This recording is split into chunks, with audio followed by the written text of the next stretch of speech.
The question from Pam in Texas is, number one, what happens when a child with whom you're working keeps getting bad, that's in quotes from her email, bad behavior notes from the teacher, and how to handle that? Oh my gosh, the bane of my existence. So let me read you that question and then I'll share some thoughts.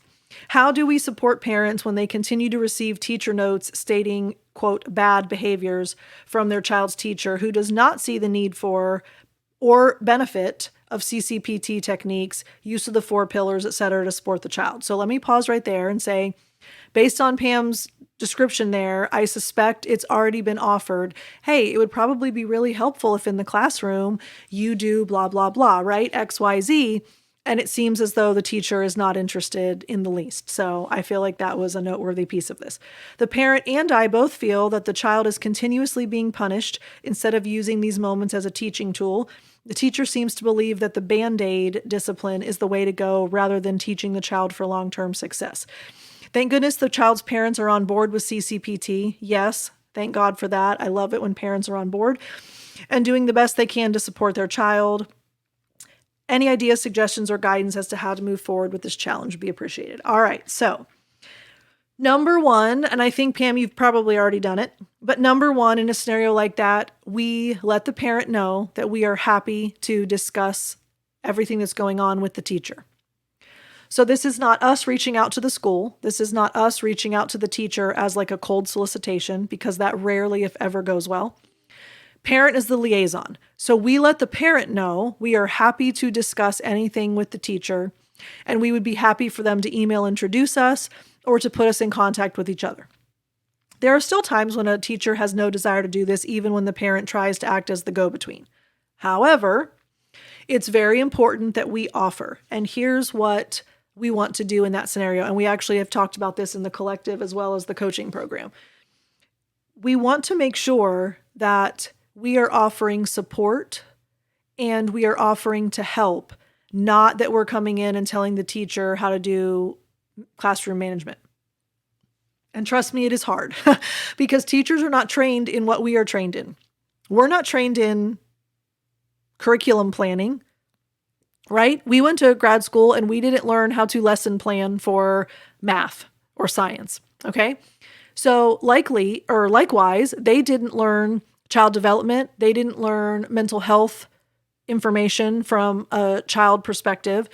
So we're operating from very different wheelhouses. Okay. So teachers don't want us to come in and say, well, if you would do this and this and this, like everything would be better.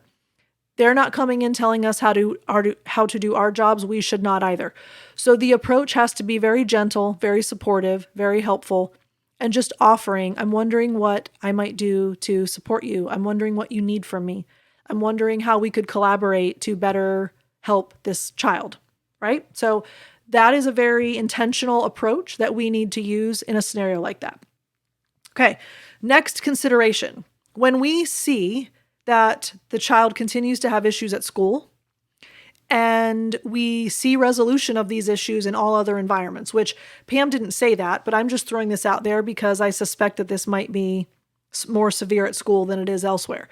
So when we've seen resolution or reduction of behaviors at home, when we've seen resolution and reduction of behaviors in the playroom, when the child is actually regulated in all of the other environments except at school, what do we know? What can we deduce from that kind of scenario?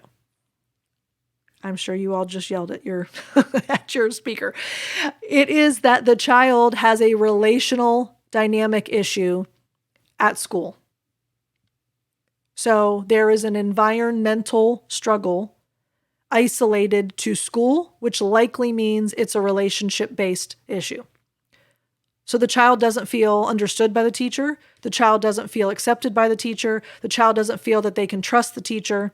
There's a negative vibe between them. The child has been pathologized. The child has been branded as the bad kid. I'm air quoting that. There is no such thing, et cetera, et cetera. So when we understand isolated behavior struggles, we then can say, well, it's 100% in that environment, likely tied to the relationship. Here's the catch-22.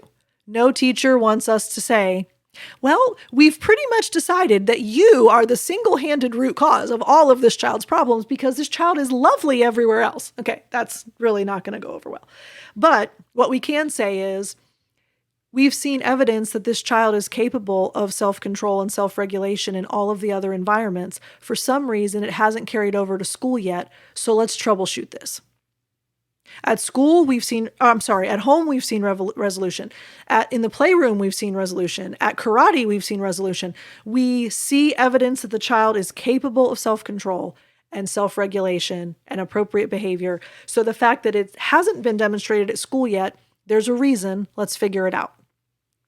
And then it becomes like a collaborative investigation, and they're usually a little bit more interested in that than just being told it's their problem, which it is, let's be real, right? But we don't say that. We keep those thoughts to ourselves. Okay. And then finally, here is what a teacher should be helped with if they are receptive in a scenario like this. They really need to recognize that the more accepting they are of the child, the better the child will be behaved. And that flies in the face of all academic approach to behavior issues. So it is not going to be aligned at all with what the teacher does or has been trained to do. But the more accepting you are, the more you recognize the why behind the behavior, the more the child will behave in self-enhancing ways. This is proven, empirically supported. All right. So teacher needs to understand that the more grace, the more patience, the more understanding, the more acceptance that is extended, the better the child's behavior will be. Now, how do we support that from outside of the classroom, though? Mom and dad need to be coached on how to set limits and provide consequence choice giving for behaviors at school, because there are still things that need to be limit set if the child is behaving inappropriately at school. So you would help the parents actually understand what the limit setting process looks like, what choice giving looks like for consequences. And that would be a conversation that mom and dad have with the child, in addition to the teacher, hopefully, being more loving and accepting and patient and gracious to the child. All right, so I hope that is helpful. We all always deal with situations with school, with teachers, with notes, with staff. It is a tricky balance. So that was a really helpful question, Pam. Thank you for that.